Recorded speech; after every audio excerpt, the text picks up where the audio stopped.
That's so brilliant! This video is sponsored by Photrus.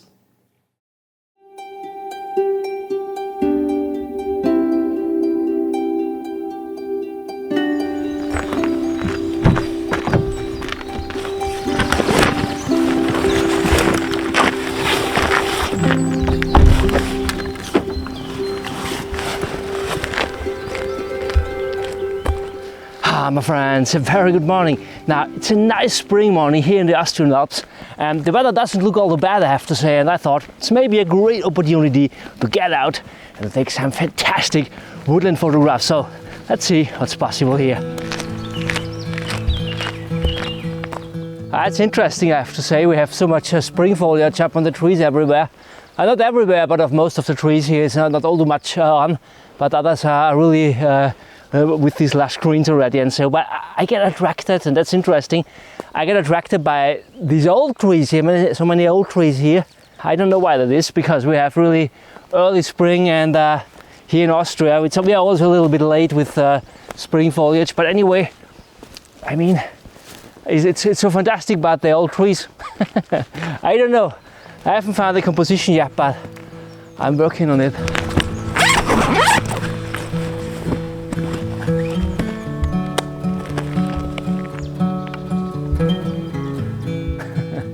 Oh man, it's so fantastic. And one of the things I love most in spring woodland photography is, you know, when you come into woodland, you see that there are patches of greens coming out there and where.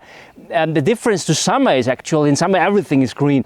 In spring there are just some patches there and where, and this gives such a nice contrast, such a nice accentuation on the trees actually, and I really like that. And when I came along here, I saw these white, light grey trees here at the left hand side, contrasting with these lush greens here right beside, and also in the distance. This looks so fantastic. We also have a lot of deadwood here in the foreground. I mean, it doesn't look nice here when we just come here, but it is here, it is how it is, and we can try to bring it as a character into our frame, and this is what I did. I'm already in setup, I'm here with my camera. I've put my long lens on. I tried it with my 24 to 70mm lens. I have my 70 to 200mm lens on. I think I'm at around about at 80mm, something like that. I have a circular polarizer on. That's really important in spring to get really the greens out. I'm at a quite high polarization level here, I have to say, and I'm also using a white mist filter here just to get the distance a little bit softer, just a tiny bit. It's not much, just a tiny bit. I would say let's make the click.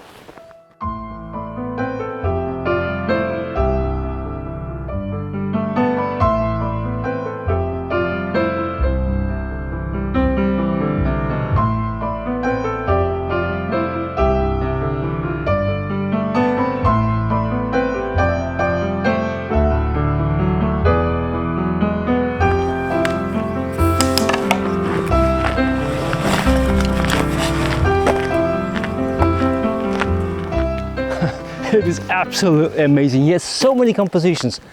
I'm just not sure which one I should choose. It's crazy, really.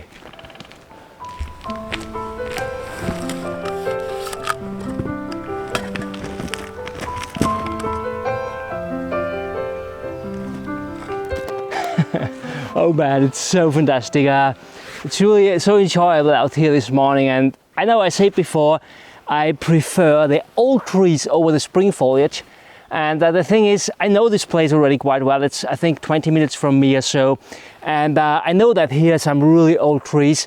And I got attracted by this tree, and I think this is already, I don't know, 20 years, 25 years ago. I don't know, extremely long. And the thing is, I never found a composition with that. And the problem with it is, I mean, it's so fantastic. Just look here, how crooked it is up there. It's really, it tells a story. I don't know how old this tree is, hundreds of years, I guess. And the problem is we have a brook bed here in front, a dried out brook bed. Most of the time it's dried out. And the problem with it is, as you can see, it's quite bright here on the ground. So whenever we want to photograph it, there is not much space for the ground. I mean, we could try it from the other side as well, but I just think that the tree itself looks a little bit better from this side. I really like it how it goes up here, all the curves, and so But today I want to try it. I want to give it a try. I'm here with my camera. I think I get it to work because we also have this nice spring foliage here at the left-hand side. These lush greens are popping out. We have this kind of triangle where the branch broke down already. We have this line leading in, and this is the problem actually, because we have also this this white here from the rock side. I try not to get it in, and this is when when you get an image out of balance, when it doesn't, when you think it's cut too close or something like that, and that is what I'm trying to avoid. That's really tricky. I think today I got it. I think I got it.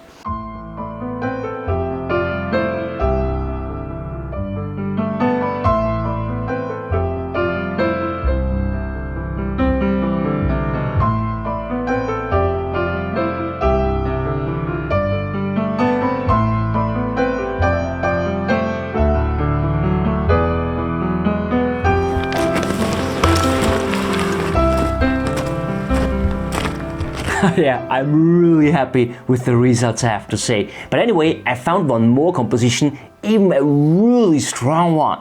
But unfortunately, the light was already too harsh, I have to say. I mean, the weather was good this morning, but I had just quite a short time window before sunrise. And yeah, what should I say? I simply wasn't quick enough with my first two shots. But as trees don't tend to run away, obviously, yeah, we'll return there tomorrow morning. There's even a little chance for getting some fog. We will see.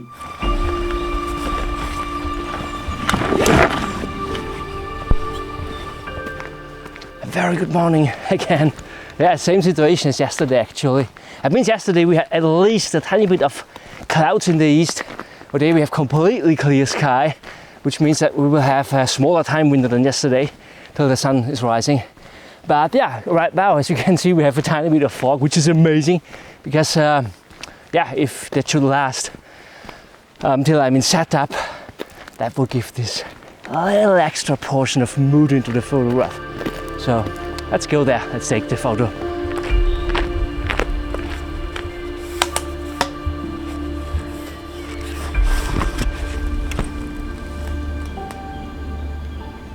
Man, it's really amazing. I got it in time. I'm here ready in setup. This is my composition, and we also have still a little bit of fog here, which is really fantastic. Just let me show you the composition quickly.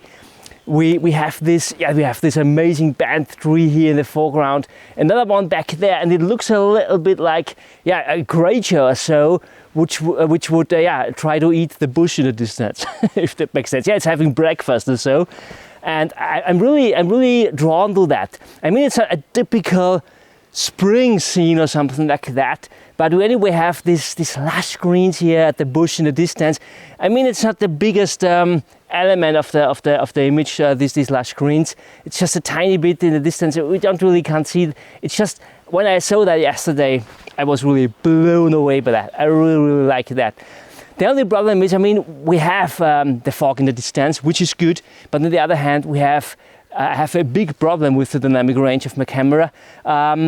It's quite dark here in the foreground, also if it doesn't look like that or so. We have so many shadows here, so much shadow here in the foreground here and on this side of the bark, and it's so bright, the fog back there. And so what I did is I put a medium black mist filter on, not to get more mood or so. We have already mood, it's foggy there. It's just really to compress the dynamic range a little bit so that the highlights don't burn out, and also that I have enough details in the shadows. So it's really cool. I'm at f/18. Yeah, you can't do that with every lens, of course, because of diffraction, you know, to get everything too soft and so. With G-Master lenses of Sony, that's really amazing, I have to say. That's really fantastic. As the water is so quiet right now, I would say, let's make the click.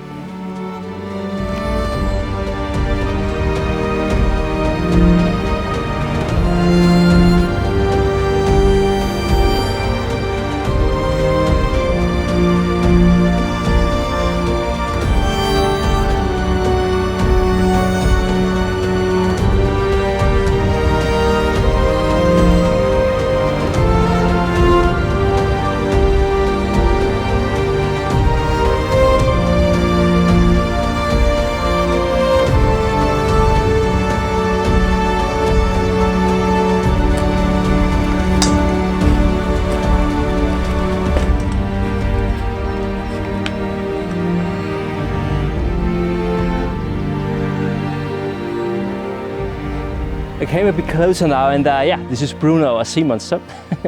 It's really fun. It even has an eye here, if you can see. And really, it's so cool.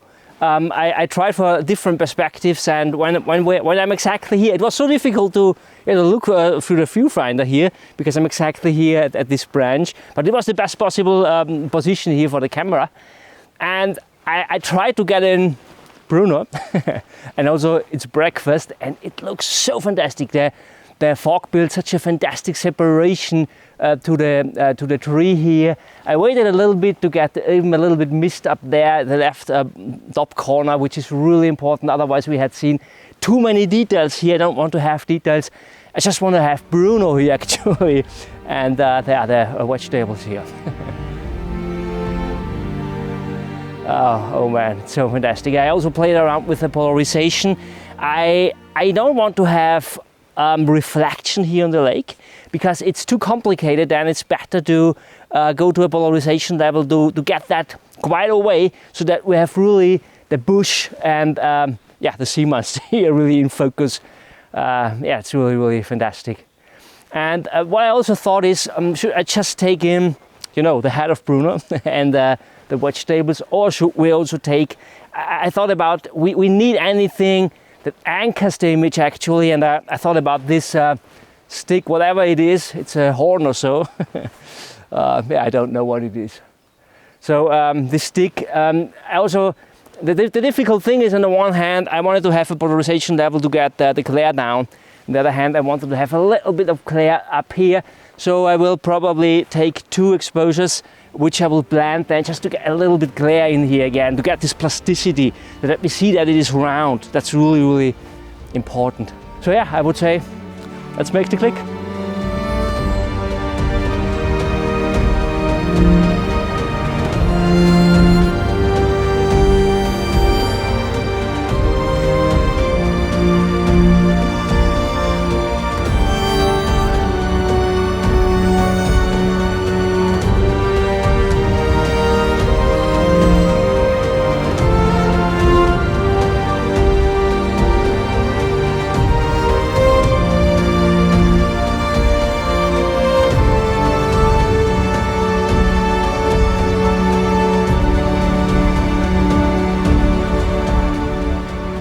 Oh man, what a fantastic morning. The sun will rise, I think, in 5 minutes or so behind that mountain back there. So, my friends, I hope you enjoyed this video. If yes, please give me a thumb up. I picked out this video here for you to watch next. And I thank you so much for watching. See you next time. Bye.